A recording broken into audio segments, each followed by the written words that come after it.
السلام علیکم، کیسے ہیں آپ لوگ؟ امید ہے خیریت سے ہوں گے۔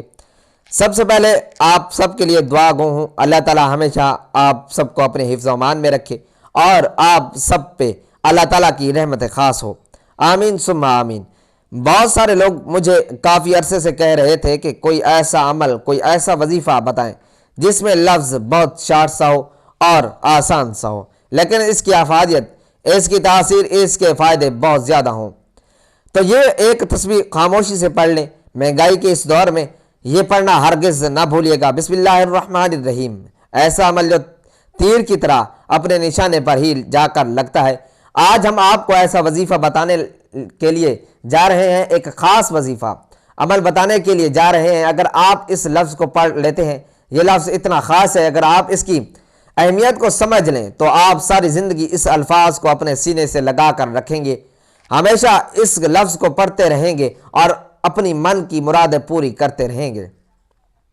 اور یہ الفاظ کوئی عام الفاظ نہیں، حدیث پاک سے ثابت ہے۔ جو شخص بھی اس لفظ کو اپنی زندگی میں لے آئے گا، اس کو پڑھنے کا معمول بنا لے گا، ایک چھوٹا سا لفظ ہے، اگر آپ اپنے چھوٹے سے بچے کو بھی سکھائیں گے وہ بھی سیکھ جائے گا۔ کیا آپ کی زندگی میں بہت سے مسائل ہیں؟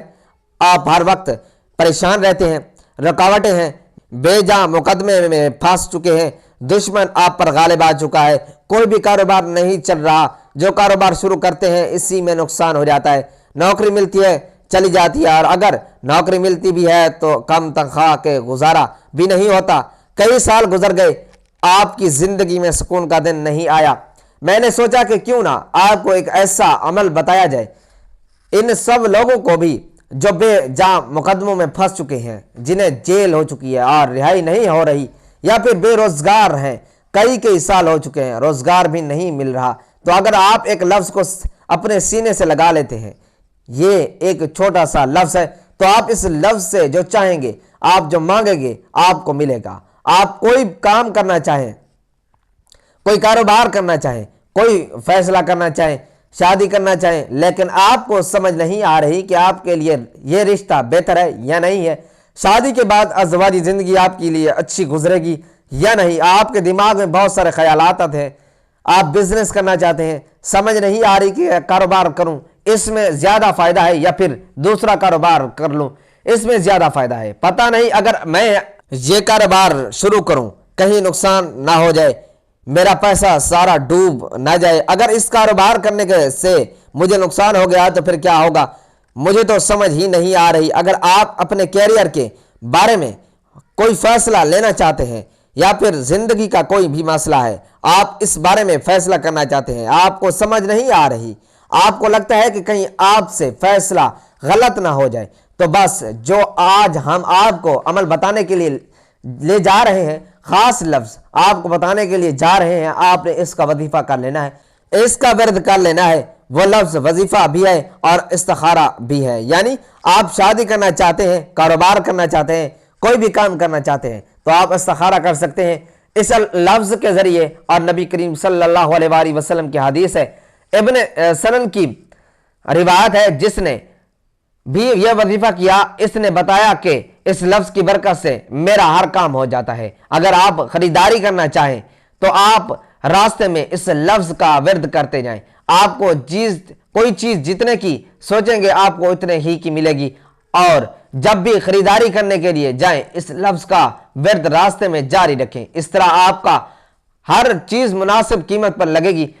چیز کم پیسوں میں مل جائے گی، حالانکہ وہ چیز بہت مہنگی ہوگی، لیکن اس لفظ کی برکت سے آپ کو وہ چیز مناسب قیمت پر ملے گی۔ تو ناظرین، ہمارے کہنے پر آپ نے اس عمل کو، یہ چھوٹا سا عمل ہے، کسی بھی مقصد کے لیے آپ کا جو بھی مقصد ہے، آپ نے اس عمل کو ایک بار ضرور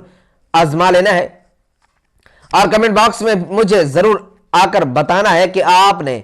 جس مقصد کے لیے اس عمل کو کیا، آپ کا کیا مقصد، کیا فائدہ ہوا اور آپ کو زندگی میں کیا ملا۔ ناظرین، یہ کوئی معمولی لفظ نہیں، یہ حدیث کی الفاز ہے، ابن سنن کی جو حدیث ہے اس کے الفاظ ہیں، اور استخارے کے لیے یہ لفظ بہت ہی لاجواب ہے،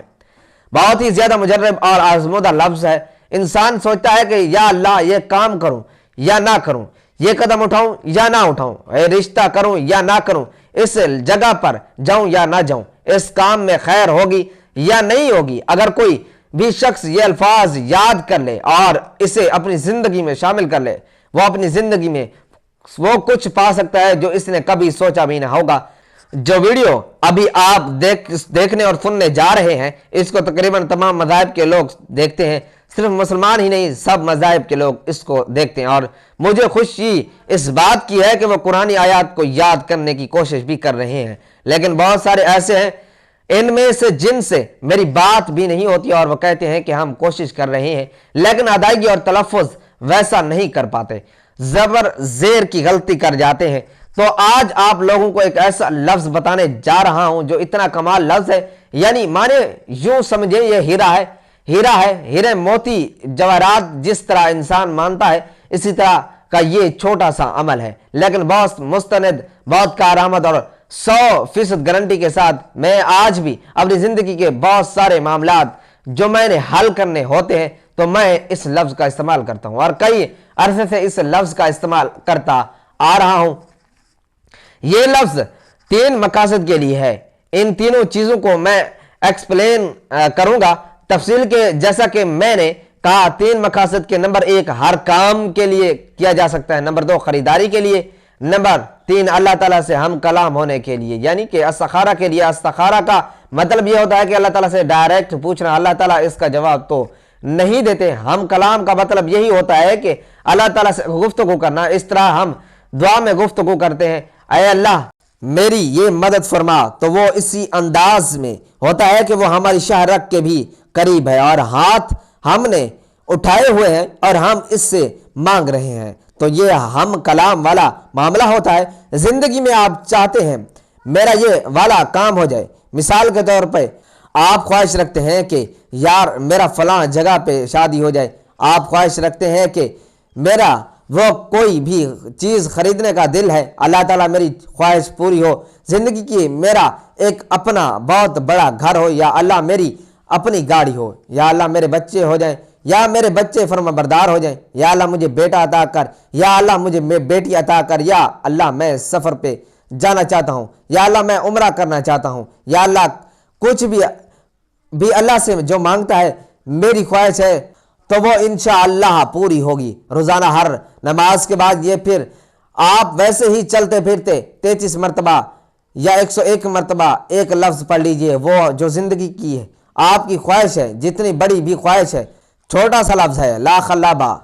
خلابہ کا لفظ مانا خونی پنجہ، خون سے بھرا ہوا پنجہ بن جائے گا، ایسا پنجہ جو کہیں پہ بھی پڑے تو خون پکڑتا ہوا ہے کہ یہ الفاظ اس جگہ پہ کیوں ہے، ایسا کام، ایسا مقصد، ایسی چیز جس میں نقصان کا اندیشہ، خطرے کا اندیشہ، بربادی کا اندیشہ ہو، تباہی کا اندیشہ ہو، تو اس لفظ کی گردان اس لفظ کو پڑھنے سے سب لا مطلب نہیں ہو جائے گا۔ اب آتے ہیں اس وظیفے کو پڑھنے کی طرف۔ آپ چاہیں تو 33 مرتبہ روزانہ پڑھ سکتے ہیں یا 101 مرتبہ روزانہ پڑھنا۔ اگر آپ نماز کے بعد پڑھ رہے ہیں ہر نماز کے تو صرف 33 مرتبہ ایک تسبیح کر لیجئے اول و آخر درود شریف کے ساتھ، یعنی شروع میں درود شریف ایک تسبیح 33 مرتبہ لا خلابہ پڑھی اور اینڈ میں بھی درود شریف، اور اگر آپ ایسا پڑھنا چاہتے ہیں نماز کے بغیر تو 101 مرتبہ صبح پڑھ لیجئے، 101 مرتبہ شام کو پڑھیں گے۔ کتنا آسان ہے، یہ تو ہے ایک